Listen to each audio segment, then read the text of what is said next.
Welcome to the Big Blue Breakdown as we go over the game balls and gassers for the football Giants in their 26-18 Monday Night Football loss against the Pittsburgh Steelers. I'm Paul Dottino. Well, this was a very topsy-turvy kind of game. In fact, it had more twists and turns than maybe a cornfield maze. That's how wild and woolly this one was. So many different times that you thought one team might grab a chokehold on the game, and then they didn't do it. And then the other team would come back, and they'd make it tight. And then maybe the other team would pull away, and then the other team would make it tight. And then ultimately, in the end, the Giants made too many mistakes in clutch situations to be able to save themselves from defeat. All right, ultimately, as we go through this game, to be frank, there are so many different areas that we could concentrate on before we get to our specific game balls and gassers. But I believe it's important to give you folks context under how wild this game was and how many different turning points there truly were during the course of the night. Now, for example, think about this. Each team in the first half had a touchdown taken off the board because of a penalty.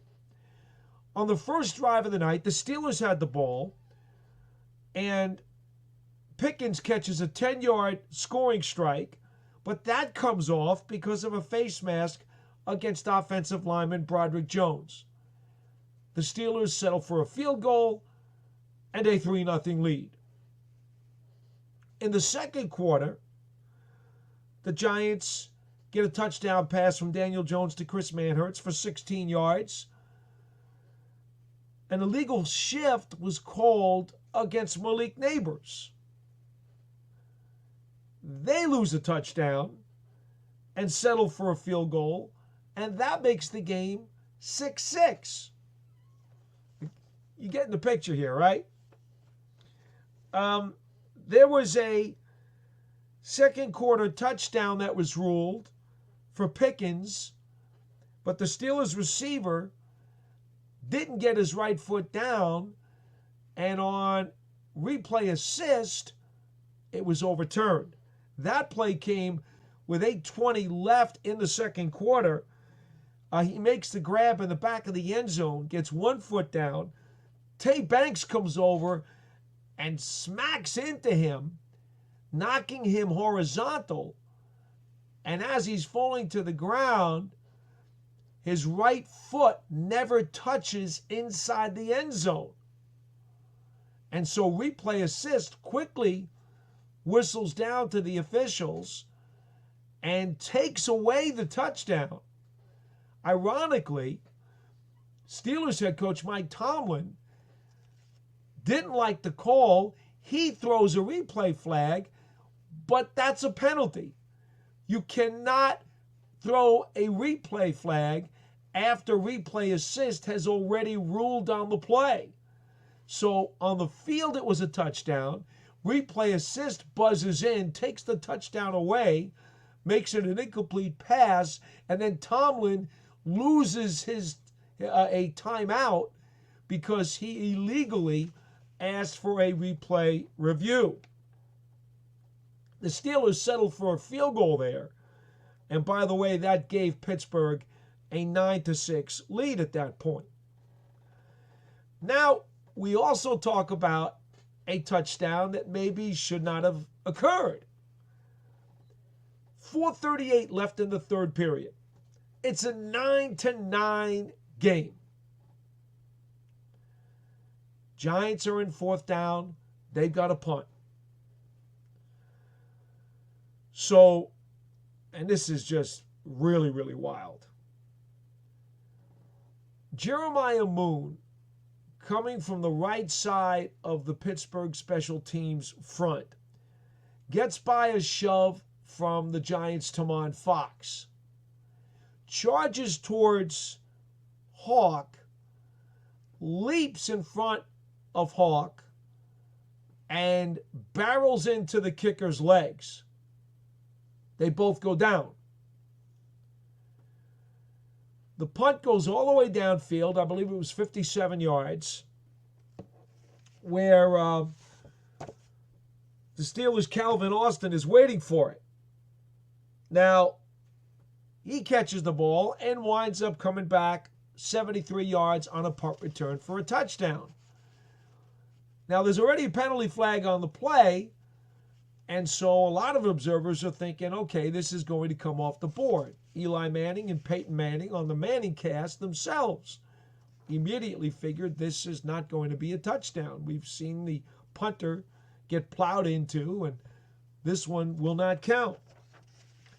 Well, much to the surprise of everybody, the call winds up for an illegal formation against Tamon Fox of the Giants. And the touchdown stands. 16-9 Pittsburgh at that point. So as you can see, I mean, 1, 2, 3, 4 crazy plays involving touchdowns or non-touchdowns that just turned this game into a kaleidoscope of drama. Now, if you really want to get down to it, yeah, the Giants absolutely made enough mistakes to fritter this one away again. I mean, for example, at the end of the night, you could point towards only 5 of 13 on third down. You could point toward the fact that they gave up 4 sacks. You could point towards the 11 penalties they committed for 65 yards. You could also look at the 0 for 3 in red zone efficiency. You could look at all of those things. And you could look at the 2 turnovers in the final few minutes by Daniel Jones. Is that enough? No, it's not enough. Because ultimately, where the real turning point of this game came was on the first drive of the third quarter. The Giants took the second half kickoff, and they had an opportunity to start writing their narrative of the night. It was the one chance they really had to take control and to put the Steelers on their heels and to start dictating how the rest of the evening was going to go. So let's quickly just take a look at that drive before we get to our game balls and gassers. They come out of a touchback, and on second down, Tyrone Tracy runs 26 yards up the gut to take the ball into Pittsburgh territory. Now, I remind you, this is a 9-9 game. On 3rd and 5 from the Pittsburgh 39, Neighbors catches an 8-yard pass. First down, Giants at the Steelers 31. They are now in scoring range. Even if they don't get a touchdown, they're in position to kick a field goal that would give them the lead. And now they can start dictating how this night's going to go. But that's not what happened. Instead, the Steelers register back-to-back sacks, take the Giants out of field goal range, and leave the game tied. First down call, Tracy run up the gut, no gain. Second down and 10 from the Pittsburgh 31. T.J. Watt, who had a phenomenal impact on this game. From left defensive end, he gets chipped by Theo Johnson and sacks Daniel Jones, who got flushed out of the pocket by right defensive end Alex Highsmith. He had put an inside spin move on Chris Hubbard. Hubbard started at left tackle in place of Joshua Azudu, a surprise starter by head coach Brian Daboll. Hubbard, a good decade-long veteran in the NFL, actually started his career with the Pittsburgh Steelers. Just signed with the Giants off San Francisco's practice squad a few days ago, and he gets put in there as the starter. Gets beat by Highsmith, who then pressures Jones into the sack by Watt. So now it's 3rd and 19 back at the Steelers' 40. Now, I don't expect that Joseph was going to kick a field goal from there, so already the Giants are kind of out of the fringe of scoring range. But to make matters worse, on the 3rd and 19, Highsmith gets chipped by Theo Johnson and then sheds Jermaine Illuminor, the Giants' right tackle, on the inside and sacks Jones. So 2 of the Steelers' 4 sacks on the night come on back-to-back plays that take the Giants out of scoring range. On 4th down, the Giants have to punt. Steelers don't do anything with the ball. They go 3 and out and punt, so it's still 9-9. Giants, on their next possession, suffer a sack. They punt, and that is the Calvin Austin touchdown that, in my mind, really put the Giants deep in the quicksand. Had they only been able to get some points on that first drive of the 3rd quarter, they could have authored the narrative to the game. But it was not to be. And set up the Steelers to then control how the rest of the game would go. All right, so now we go to our specific game balls and gassers. On offense, the game ball goes to rookie first-round running back Tyrone Tracy, 20 carries for a season-high 145 yards, his second 100-yard rushing game of the season, and his 45-yard touchdown burst with 11:07 to play cut the Steelers' lead to 23-15, and it was the Giants' longest touchdown play of the season. Tracy wound up getting evaluated for a concussion later on in the 4th quarter. At halftime, it was announced to the media that he was going to be questionable. He had been banged up, I believe it was with a shoulder. But he came out and continued to produce. So Tyrone Tracy easily gets our offensive game ball on the night. And I might just throw out an honorable mention to Darius Slayton, who had 4 catches for 108 yards, including a long of 43. Think about that. The Giants had a run of 45 and a pass reception of 43 in the same game, when they have not been very explosive over the previous month. The defensive game ball goes to linebacker Bobby Okereke. Not necessarily because he led the team with 14 tackles, 7 solos, and 7 assists, but because he tried to give the Giants another shot of oxygen when it looked like hope was lost. They're down 26-18. The Steelers have their ball in their own territory, 4:42 left in the 4th quarter, and they're thinking they're going to milk some clock, maybe even drive down and toss in a clinching score. Quarterback Russell Wilson takes off with the ball, and Okereke and Micah McFadden converge. Okereke was the one who was credited with the punch-out, the forced fumble, and the recovery at the Pittsburgh 37, setting the Giants up in golden field position, trailing by only 8 points. They would not be able to take advantage of that position, obviously. The special teams game ball goes to Amir Smith-Marset, the Giants' kickoff return man. He set up Tracy's touchdown. With 13 minutes left in the 4th, following a Pittsburgh score that made it 23-9 Steelers, he takes a kickoff 2 yards deep in the end zone and rambles 47 yards out to the Giants' 45. The The Giants then wound up going 55 yards on a touchdown drive. Again, Tracy's 45-yard scamper was the decisive play there. That made it an 8-point game. So those are pretty clear in terms of your game balls. They weren't too hard to figure out. The gassers, well, got to go to quarterback Daniel Jones here.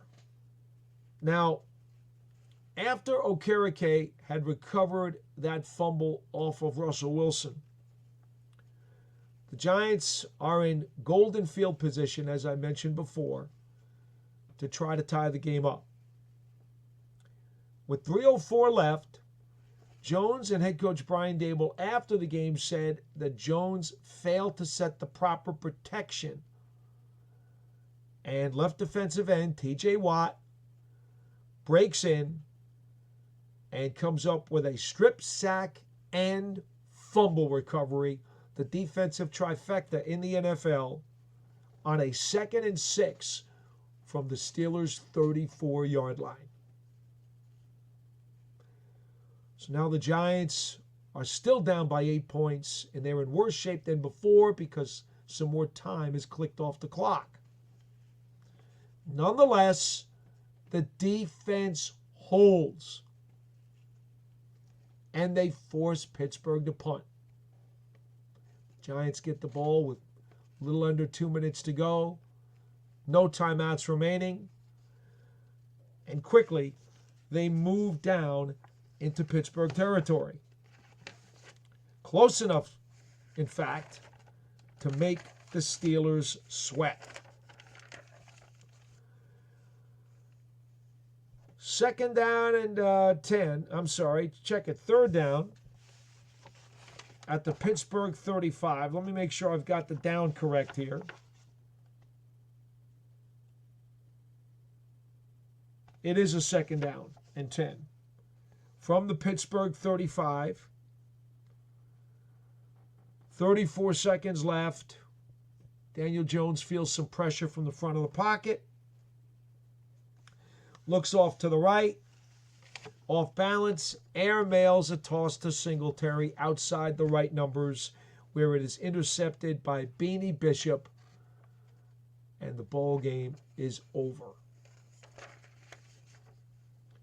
Jones actually had played very well until those last 2 turnovers. The defensive gasser.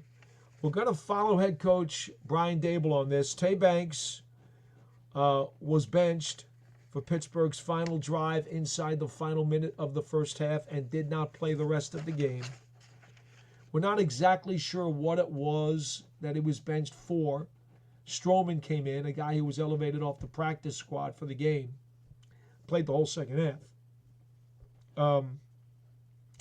Interestingly enough, Brian Daboll would only say that he was looking for more out of Tay Banks as the reason given. Said he probably would start him next week against Washington. But until we get more details, we're not exactly sure why Banks was pulled. What we do know is that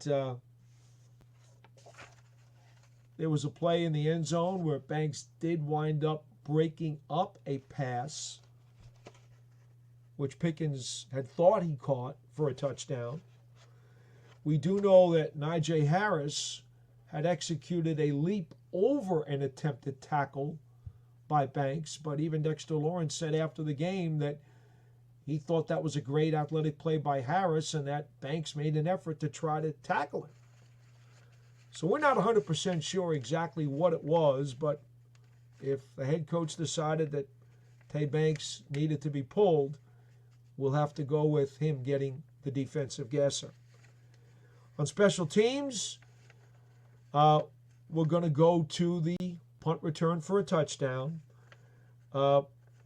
Matt Hawk, according to Brian Daboll after the game, outkicked his coverage on that 57-yard punt. So we'll go there first, and we'll share the gasser with Bryce Ford Wheaton, who missed the tackle. He got downfield fast enough and had an opportunity to get Calvin Austin, and Austin shed his tackle. And then as he went up the sideline, Austin was able to beat linebacker Patrick Johnson along the Giants bench because Johnson, it appeared, took a poor angle from the inside and allowed Austin to get around the edge. So we'll share the special teams gasser with all three of those players. So that's it. The New York Giants lose to the Pittsburgh Steelers 26-18. We're going to be back with the Big Blue Breakdown live on Wednesday night, 7:30 p.m. Eastern Time, to take your video calls, your audio calls, and your chats as the Giants get ready to host the Washington Commanders next Sunday at MetLife Stadium.